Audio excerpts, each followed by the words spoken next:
ஓம் சாய்ராம், ஜெய் சாய்ராம். எல்லாரும் நல்லா இருக்கணும், எல்லாருக்கும் நல்லதே நடக்கணும். அன்பு குழந்தையே, எல்லாரும் நல்லா இருக்கணும் நான் நினைக்கிறேன் சாயப்பா. ஆனால் எனக்கு தான் யாருமே நல்லது செய்யவும் மாட்றாங்க, சொல்லவும் மாட்றாங்கன்னு நீ நினைக்காத. உனக்கான நல்லதை நாளைக்கு நிச்சயமாக நான் நடத்தி கொடுக்குறேன். நீ சந்தோஷப்படும்படி உனக்கான ஒரு நல்ல செய்தி, உன் மனதை மகிழ்விக்கக்கூடிய மகிழ்ச்சி செய்தி நிச்சயமாக உன்னை தேடி வரும். உனக்கான ஒன்று நீ ஆசைப்பட்டபடியே உன்னிடம் வந்து சேரப்போகுது என் செல்லமே. ஒருபோதும் நல்லது நடக்கலைன்னு தவறாகவே யோசிச்சுக்கிட்டு இருக்காத. நீ அறிந்தும் அறியாமலும் பல தவறுகளையும் கஷ்டமான விஷயங்களையும் நான் உனக்காக சரி செஞ்சுக்கிட்டும் உன் சந்தோஷத்திற்காக வேலை செஞ்சுக்கிட்டும் தான் இருக்கேன். யாருக்காவது சங்கடம்னு இருக்கும்போது அடுத்தவன் அதை பற்றி கவலையே படாமல் நீ செஞ்சது தப்புன்னு தத்துவமும் அறிவுரையும் சொல்லிக்கிட்டே இருப்பாங்க. அப்போது நீ அதை பார்த்து என்ன செய்யணும் தெரியுமா? நம்ம இந்த மாதிரி தவறை செஞ்சக்கூடாதுன்றதை மனசளவில் புரிஞ்சு நடந்துக்கோ.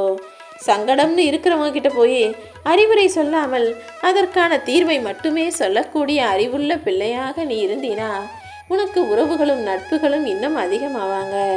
உன் வயசை காட்டிலும் உன்னுடைய குணம்தான் அடுத்தவங்களுக்கு எடுத்துக்காட்டாக இருக்கணும். உன்னை பார்த்து 4 பேர் மனசு மாறி உன்னை போல நல்லெண்ணம் கொண்ட பிள்ளையாக வாழுவதற்கு நீ வழிகாட்டுதலாக இருந்துவிடு என் செல்லமே. உறவுகள் யாரு எப்படிப்பட்டவங்களாக இருப்பாங்கன்றதுல உனக்கு இன்னுமே கொஞ்சம் பக்குவமும் தெளிவும் அவசியமா இருக்கு. உறவுகளை தேர்ந்தெடுப்பதில் கொஞ்சம் கவனமாக இரு.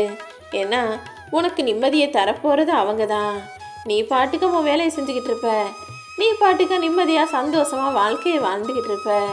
ஆனால் கூட இருக்கிற உறவுகள் சரியில்லைன்னா ஏதாவது ஒரு பிரச்சனையை கிளப்பி விட்டு உன் மனசை கஷ்டப்படுத்தி நிம்மதி இல்லாமல் செய்து விடுவார்கள்.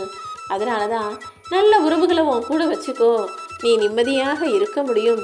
தேவையில்லாத உறவுகளை தவிர்த்து விடு, அதன் மூலமாக நீ சந்தோஷமாக இருக்க முடியும்னு நான் சொல்கிறேன்.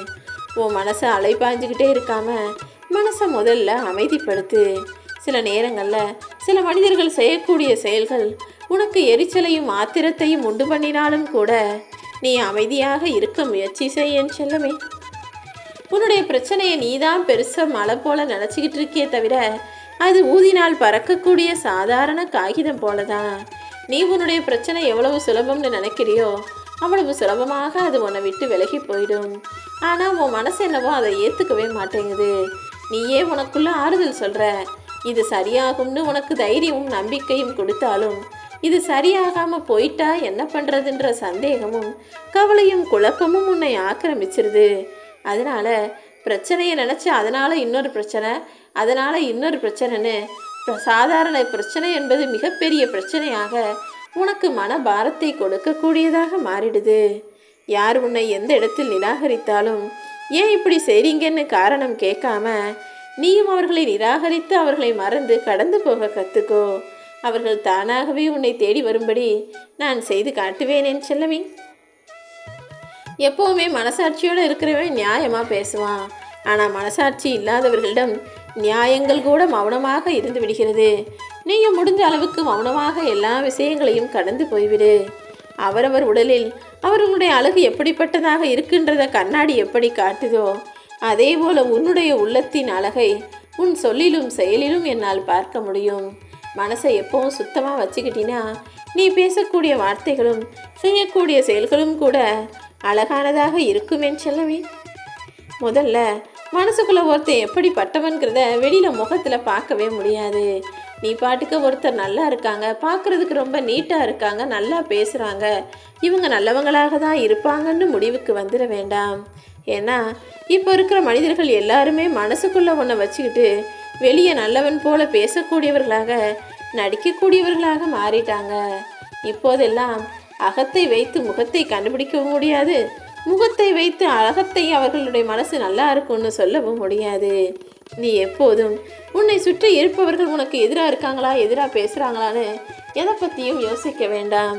உன்னை நேரடியாக எதிர்க்க தைரியம் இல்லாதவர்கள்தான் உனக்கு எதிராக பயன்படுத்தக்கூடிய ஒரே ஆயுதமாக உன்னை பற்றிய புரணியும் பொய் வதந்திகளும் இருக்குது.